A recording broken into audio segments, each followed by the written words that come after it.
buenos días.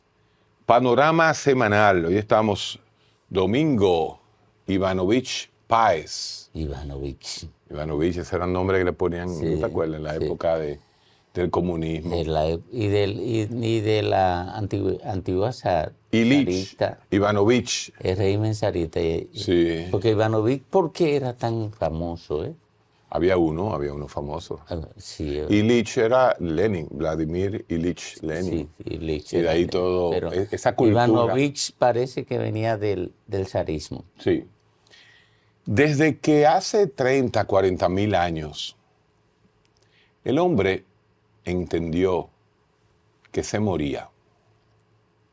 El hombre entendió que existía un momento donde alguien dejaba de existir, posible su madre, y a los 3 días olía mal y había que despegarse de ella. Efectivamente, el hombre comprendió la finitud de la vida. Cuando el hombre descubre la finitud de la vida, decide que tiene que sobrevivir y vivir lo que le toca.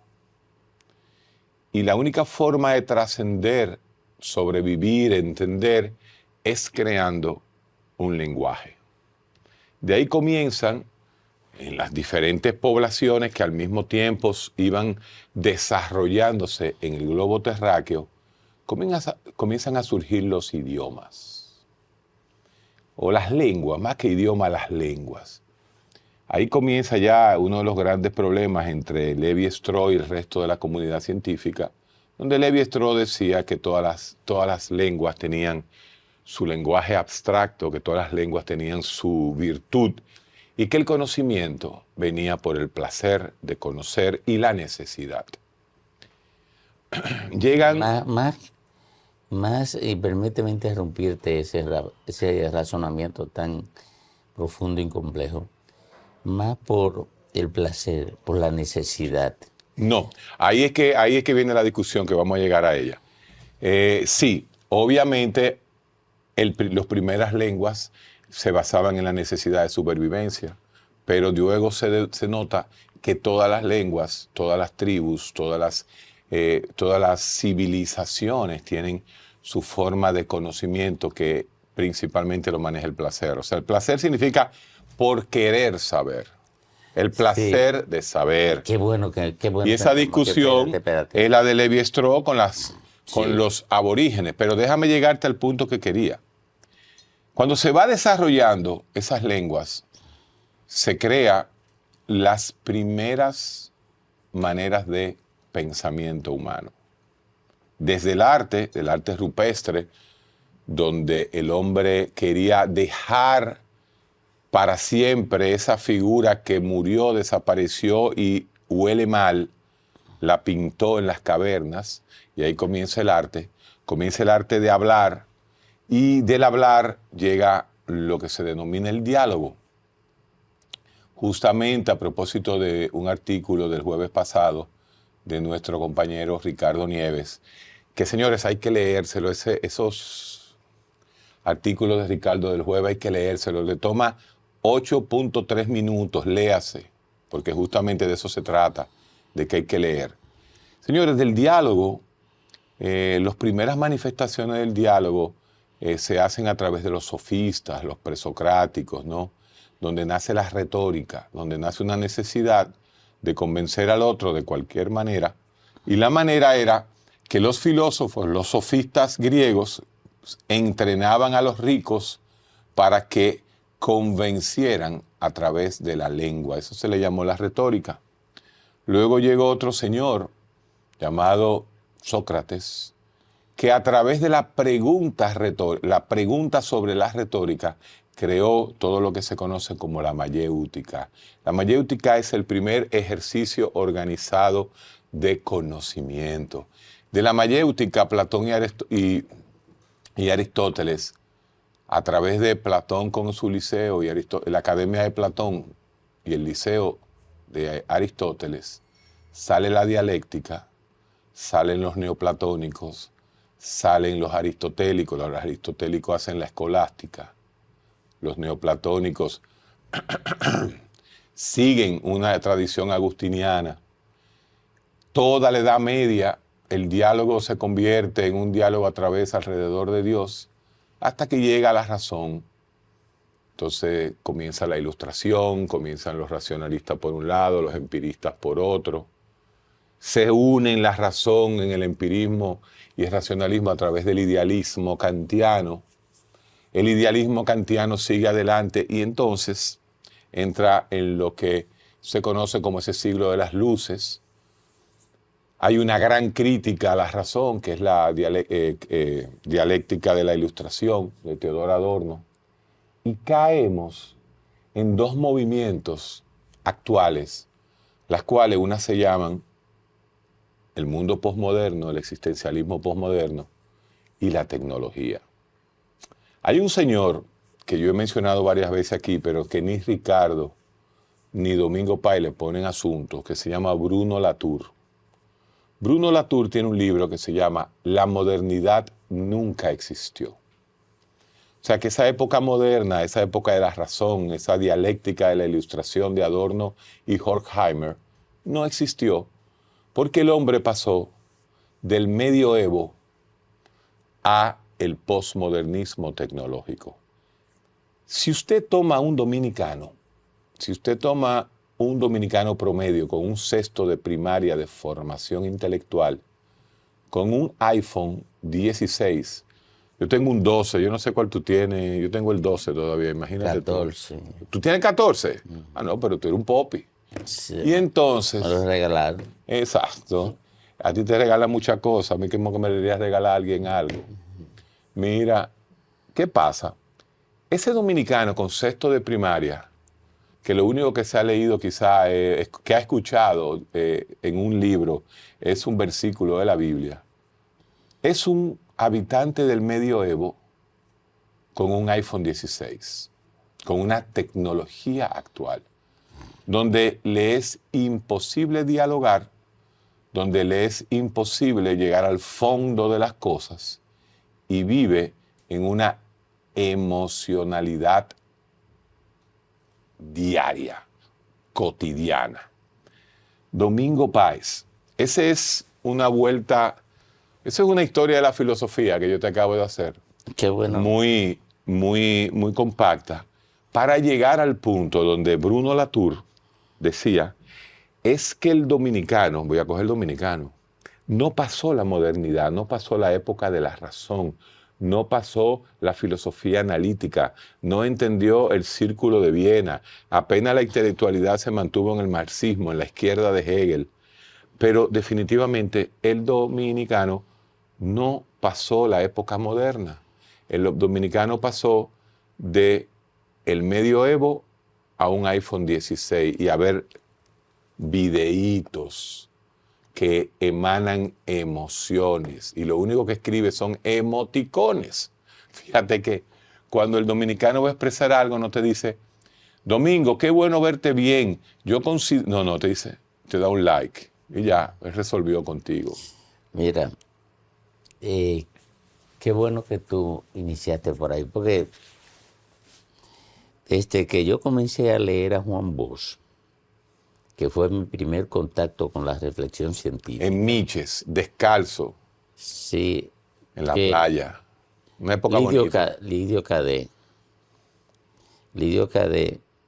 me llevó algunos textos de Juan Bosch, que fue mi primer contacto con la reflexión científica. Yo tenía como 7 u 8 años, cuando mi papá me montó en el jeepecito junto con Tonito Abreu, y fueron a buscar a un curita que había muy inteligente en el este.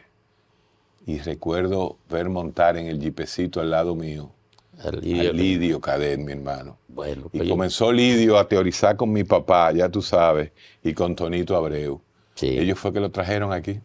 Yo tuve la oportunidad de participar en una charla que ofreció Tonito Abreu en el Valle, en un local que, aunque albergaba como 20 personas y nada más, habíamos 8. Escuchando la charla de Están los dos allá arriba. de Tonito Abreu. Yo no sé dónde está Tonito y el viejo, pero ellos están juntos, sí. Sí. Uña y carne. Bueno, qué bueno que tú traes esa reflexión, porque yo también tengo un conflicto.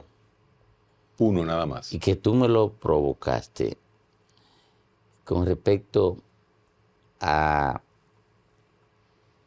la lucha entre el poder del hombre sobre la naturaleza, sobre la realidad, el dominio del hombre, de la realidad por parte del hombre y el dominio del hombre por el hombre. Fue primero el dominio del hombre por el hombre, la lucha entre el hombre por el dominio de uno al otro, o fue primero la lucha, el dominio del hombre del hombre por la naturaleza. ¿Cómo es? De la lucha del hombre por dominar la naturaleza. Tú estás metido en sociología weberiana y levi-straussiana. Sí. 101. Oye. El hombre primero lucha con la naturaleza y por necesidad se une al otro hombre para poder ganarle a la naturaleza. Párate ahí. Entonces, ahí nace la necesidad de asociación de los hombres para dominar la naturaleza. Ahí nace lo que Yuval Harari denomina la colaboración del hombre entre sí para dominar la naturaleza. ¿Cómo es que le llama? Tiene un nombre en Deus, sí. Sí, la colaboración... la colectivización. No, el primer acto de colectividad del hombre. Sí, pero él le da...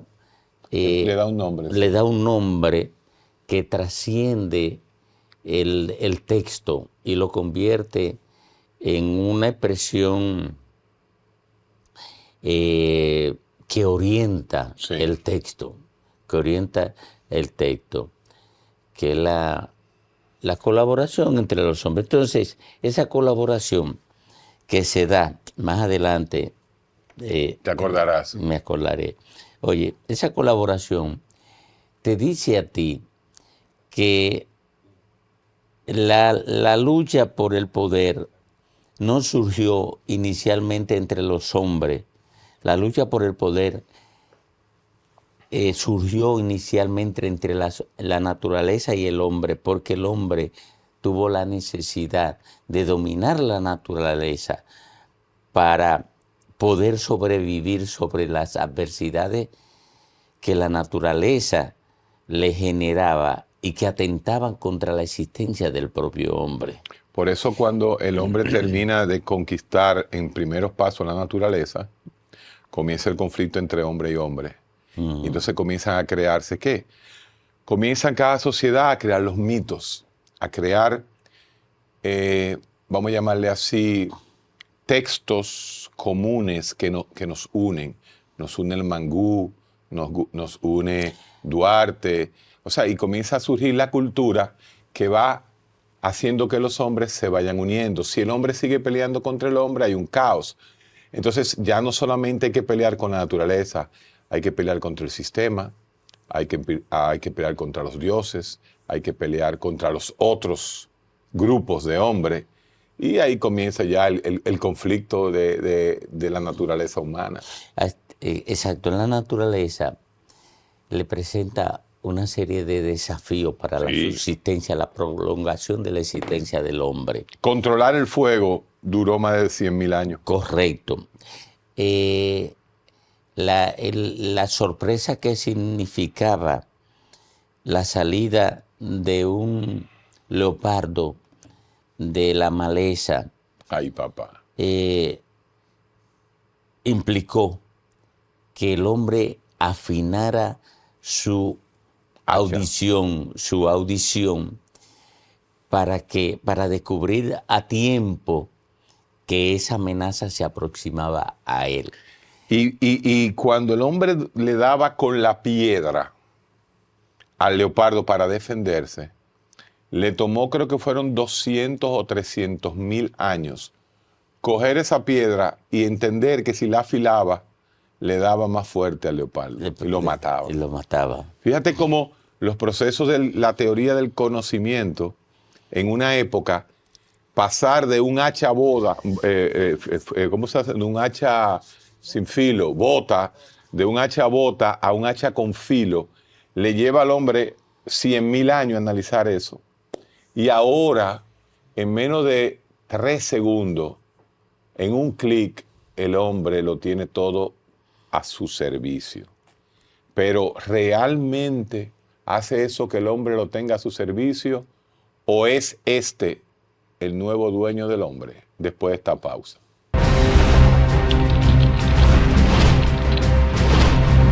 Comunícate con nosotros y síguenos a través de nuestras redes sociales, @MediosPanorama en Instagram, Facebook, Twitter y YouTube.